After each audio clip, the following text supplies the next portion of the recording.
Welcome to the deep dive.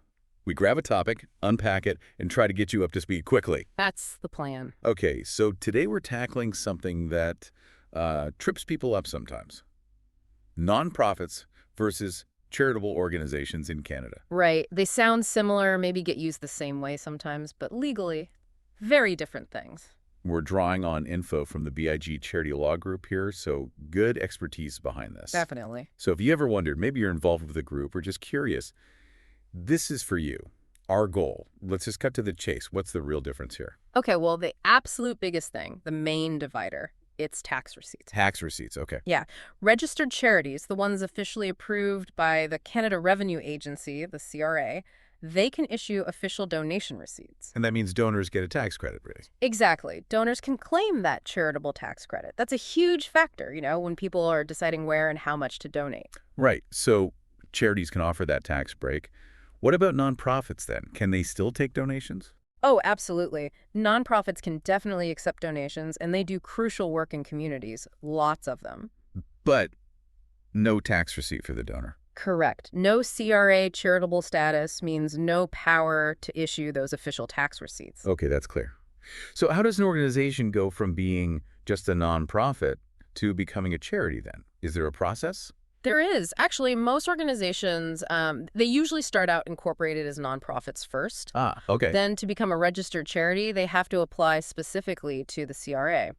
Apply to the CRA. What does that involve, roughly? Well, you need to show your main purpose and activities provide a significant public benefit according to the CRA's rules. It's not automatic. So you prove your charitable purpose. Right. And if the CRA approves the application, the organization gets a charitable registration number. That's what lets them issue the receipts. So that probably comes with more rules, too. It does, yeah. Being a registered charity means more specific regulations, annual reporting to the CRA, things nonprofits don't necessarily have to deal with in the same way. Okay, makes sense. An upgrade, but with more responsibility. Now, you mentioned incorporation.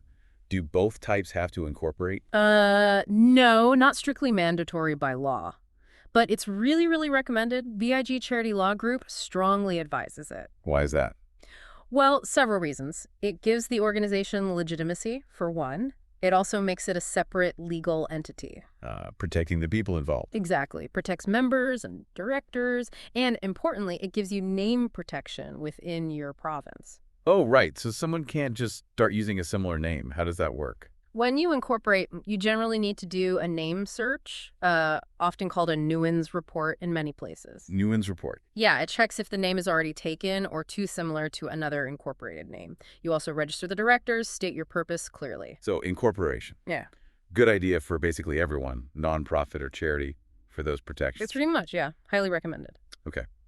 Let's make this concrete. Can Yeah. you give some examples? Like, what's a typical nonprofit? Sure. Think about maybe a local amateur hockey club or a professional association, like for engineers or something. Maybe an arts group focused on its members. Things that benefit a specific group or community niche. Right. They provide value, but maybe don't fit the CRA's specific definition of charitable for receipting purposes. Conservation groups focused only on research might fall here too sometimes. Okay. And examples of charities, the ones giving receipts. That's often things like religious organizations, churches, mosques, synagogues, animal shelters doing rescue and rehoming. Poverty relief organizations. Definitely. Food banks, shelters, also groups providing services for immigrants and refugees. Their core mission aligns directly with what the CRA considers broadly charitable public benefit. That helps picture it. Okay, quick question on income tax. Yeah. Do these groups pay it? Generally, no. Both registered charities and nonprofit organizations are typically exempt from paying income tax on their earnings in Canada. Okay, generally exempt. Any catches? There's one potential thing for nonprofits, specifically if they own property and sell it for a profit. There could be capital gains tax implications. It's a specific detail, but something to be aware of. Good to know. Okay, let's recap then. The fundamental split, the big one, is the tax receipt thing. Exactly. Charities registered with CRA can issue them. Nonprofits cannot. And incorporation, while not strictly required, is a very good idea for both legal and name protection. That sums it up nicely. All right. So for you listening, here's a thought to maybe chew on. Knowing this difference, especially the tax receipt part, what do you think are the biggest pros and cons for an organization choosing one path over the other? How might it affect, say, their fundraising ability, or even just how the public sees them here in Canada? It's a really important strategic decision for any group starting up or thinking about their structure. Definitely something to consider. Thanks for joining us for this deep dive.